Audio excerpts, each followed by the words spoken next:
guess the fact you're here in front of us means that you've made progress, and we've seen you in the gym. You know, pretty good where it's supposed to, but I'm sure it's been a tough couple of weeks, but nice to be back at the pitch and contributing again. Yeah, it's been very frustrating.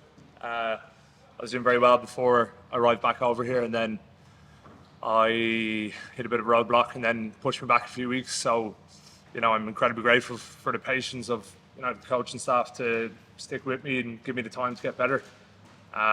You know, 3 or 4 weeks ago, I thought I was going home, but it's been able to turn around with the work of all the physios and the doc and stuff, and they've done an incredible amount of work with me the last few weeks, and I'm unbelievably grateful for them. So finally training away and feeling good, and just ready to add my bit of value that I can and contribute to the lads who've gone unbelievably well the last few weeks. And it's obviously always a bit strange when you're just watching on from the distance when the lads are out in the pitch and I'm flogging myself in the rower or in the gym. So it's great to be back.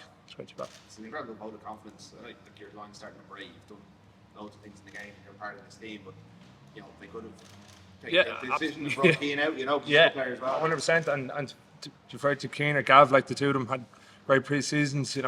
Keane went really well in those games, and I'm grateful that they were patient with me and it gave me the opportunity to train away and get right again. So but it has been unbelievably frustrating, but it's great to still be here, and hopefully we still have a long time here still in France, and I'm incredibly excited to do what I can out the pitch when I get my opportunity. What have you been able to do? You mentioned the rower. I'm assuming a foot injury, it's not your first one either. Like, are you doing no fascial? It probably won't be my last one at this stage, but I've been Ruds and Kieran Ruddock and Jay have been punching my paces. I've been getting flogged 6 days a week, so I've been sitting on the rower and the skier and doing metcons, and the last while obviously running, just trying to get the balance right of being able to run and then rest and recover and be able to go again. So we've stuck fairly diligently by the plan that was made by Keith Fox and Kieran the Doc and Einar and stuff. So they put in place a brilliant plan, and we've executed incredibly well up to this stage. So I'm delighted with how it's gone so far. The phrase Faz used post match was that you lost power in your foot. Was one of those where you're like, you just know there's something? Yeah, I tore a few ligaments in my foot back against Italy, and it was just one of those things on the day. I just wasn't able to push off it fully.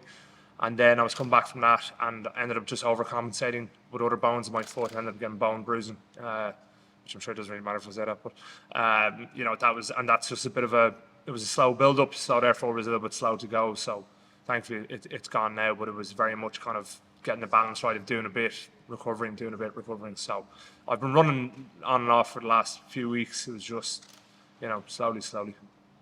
Given what you did go through in 2019, did you fear the worst during that Italy game when you were sitting there in the moon booth?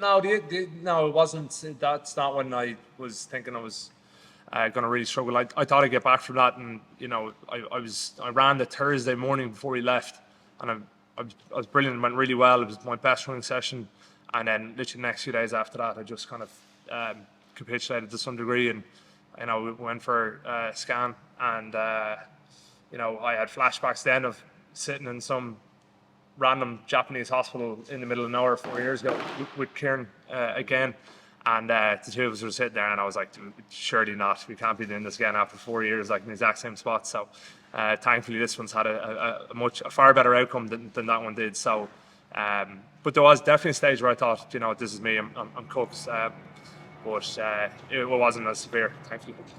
Given that you did hit those roadblocks after that, the fact that you've been given a vote, you came to France with the squad, that must have helped ease frustration a small bit that there was the targets. Yeah, absolutely. And I've sat down with Gary Keegan a good bit the last while, because even though it's first few days, because I wasn't training at the start, you're someone on the outside. Like, obviously you still get to contribute, you're in all the meetings, and I was watching pitch and I was doing everything else, but you are to some degree on the outside in comparison to the rest of the lads. You don't get the highs of being on the pitch or winning games or celebrating big moments with your teammates. So I found the first kind of week, 10 days really frustrating and tough to kind of take. But I sat down with Gary a good bit, and we spoke about it a lot, and about just kind of relaxing, being okay with what was going on, put my energy into getting better, and still being myself around the environment, still adding value when I can. But it's tough when you're not directly a part of what's going on the day to day out in the pitch or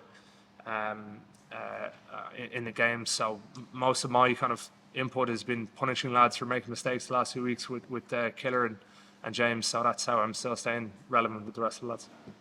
Just on slightly different on the pitch note, your own Booker type Warren has been getting tremendous plaudits from he's on a number of teams of the week and stuff like that. So you're looking at a fellow that you would have known as a back row. He's converted himself into this hybrid type second row. Could you just tell us a little bit of admiration for? He's come a long way from a field in South Wales. He has indeed, and I've known Ty for far before he went to field in South Wales. Like myself and Bernie were in the academy together, and he was unlucky not to get more opportunities than he did, but he went away and he flourished and he took his opportunities. And then we've seen the progress that he's made over the last few years, going back to Munster and turning into the world class player that he is. He's an incredible athlete. He's a great bloke. He's unbelievably diligent about his work. He adds a lot of value into the line out meetings with Paulie and Hendy and James as well. So he's having a fantastic tournament along with so many other lads who've been incredible over the last few weeks. And look, he's been great, and I'm sure he'll continue to do those amazing performances that he's done the last few weeks. Is there any secret to a 6'3" of being able to be that good in the lineup? I think Bernie's a little bit taller than 6'3", which probably helps. But even if he's 6'4", he's still smaller than both. I'd say he's closer to 6'6", but he's a good athlete. He's good spring. He's good feel. He's obviously great hands. His ability to read the line out, whether it's he playing in the back row or playing in the second row, he's got a wealth of knowledge in that realm of the game, and it's something that he continues to work on and bring to the pitch.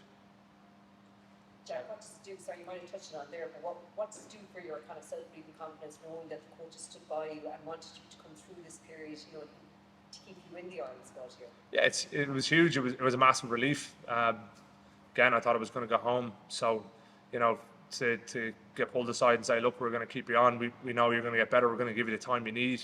Filled me with a lot of confidence. It took the edge off me a little bit. I was able to relax and again just focus on getting better and not being worrying that they're going to send me home or anything like that. So again, just so thankful and grateful for the lads for allowing me to get better and to still be here and get the opportunity to add value when I can.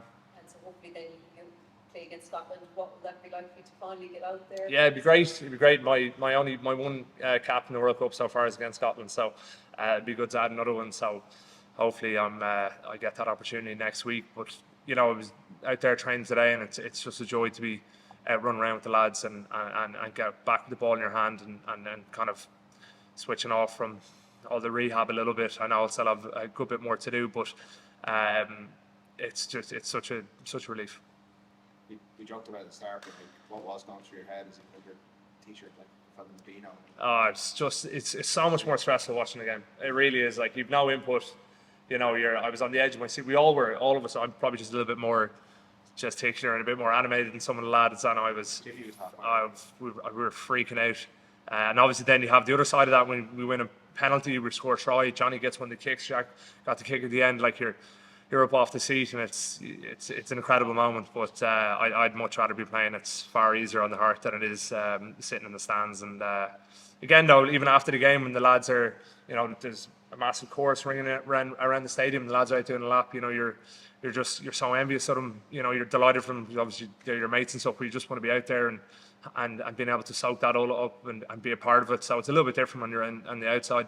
But no, it's class. I was delighted for the lads. It was an unbelievable performance for them. The physicality, the smarts they brought to the game, the way they were able to negate South Africa's 7-1 split on the bench. It's a testament to the work the lads have done throughout the pre-season, the S&C work we've done, the plan that's been in place.